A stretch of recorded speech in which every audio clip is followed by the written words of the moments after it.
In this video, I'm going to explain to you the Lunge Matrix. The Lunge Matrix is one of my favorite exercises for legs and for movement in general because it takes a very efficient exercise, the lunge, which is already a unilateral movement, and puts a lot of variation into it. The Lunge Matrix gives you all kinds of different directions and different lunge length. So that makes this exercise much more complex than the regular lunge and therefore much more effective and also efficient. It will not only train strength and or muscular endurance depending on how you set up the exercise, but mainly I do this to strengthen the tendons and ligaments, make your joints stronger, and practice movement patterns in all different directions. And that's after all what we're here for. We're trying to move better, stronger, more effective and more efficiently.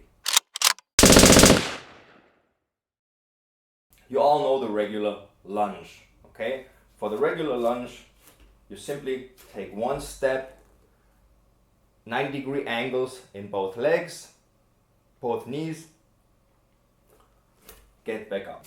The other side, down, up. Your knee touches to the floor lightly, and as you can see, I do a sprinting kind of movement with my hands, at least if I don't have anything in it.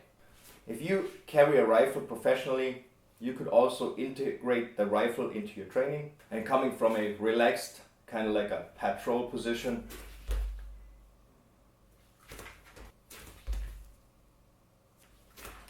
looking at it from the side, the rear knee just touches lightly, okay? You want to practice getting down into this position, a kneeling position, but you don't want to get used to slamming your knee into the ground just because you might have knee pads on or you might have a soft floor where you train, because in reality, most likely you're neither going to have knee pads nor are you going to have a soft floor when you suddenly have to get down on one knee. Okay, so far all this is just a regular lunge. Now the Lunge Matrix takes that regular lunge and on the first level, it keeps the same distance. So the distance for your step that you're taking is still in a way that you're getting this 90-degree angle in both knees here. In level 2, we're alternating the length of the step. If the regular step is about 1 mat length, the long step is going to be like a fencing lunge, okay? So it's going to be really wide. The rear knee is still touching the ground. And the short step is going to be really close. So it's going to be like getting down into a hunter squat. Like a half step, so that your butt gets down on your heel. And you could sit down and then get back up. Okay, so like this. You could even try to make it shorter, like this. Okay, the point being is that you're using 3 different step lengths, because in reality you won't necessarily have the option of doing your perfect 90-degree angle step. You might have to get behind cover and just get down really quick like this. So you're taking a really short step. Or you might have to take a really long step.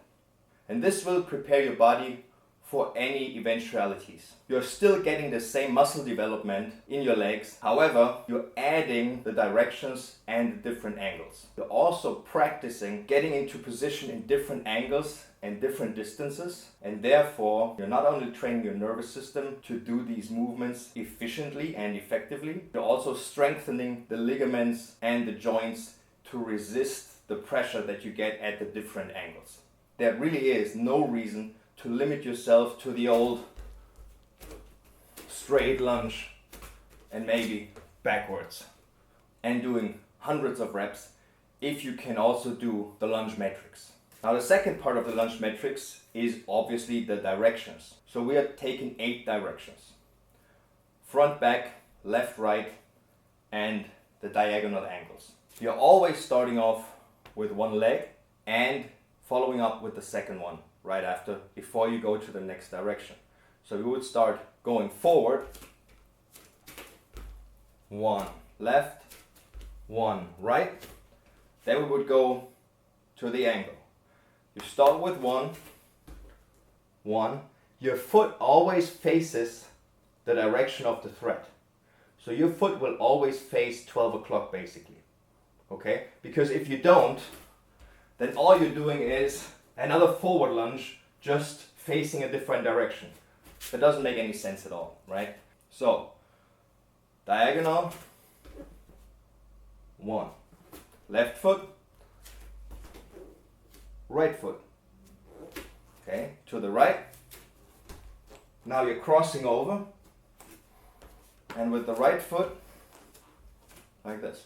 Now backwards, with the left foot, you're not doing this.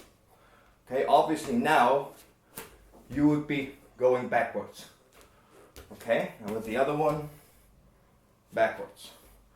Stepping back, obviously, we know that one. Okay, then to the left. So left diagonal, left side. Now, with this one, the crossing over to the left, you could argue that you're doing this, okay? Fair enough, nothing wrong with that. However, I would maybe switch that up, one time like this, and one time like that.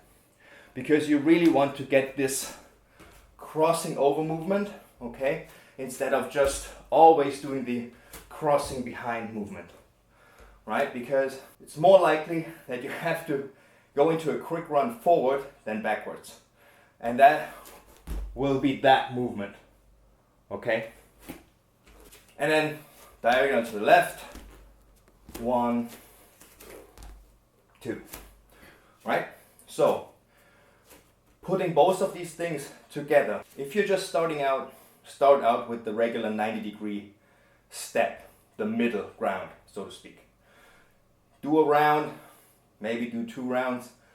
You can start using weight. You can carry a kettlebell, and there you can add lots of variations. You can carry 1 kettlebell, 2 kettlebells, 2 different weights. Switch the hands. There's basically limitless options to provide your body with different training stimuli. Once you've mastered that middle ground step, then you can add the other step length. The whole point is hit your body with different angles, with different length, with different external weights. This is, in my opinion, the best way to prepare for real life situations, especially for the military, police work, or athletic sports.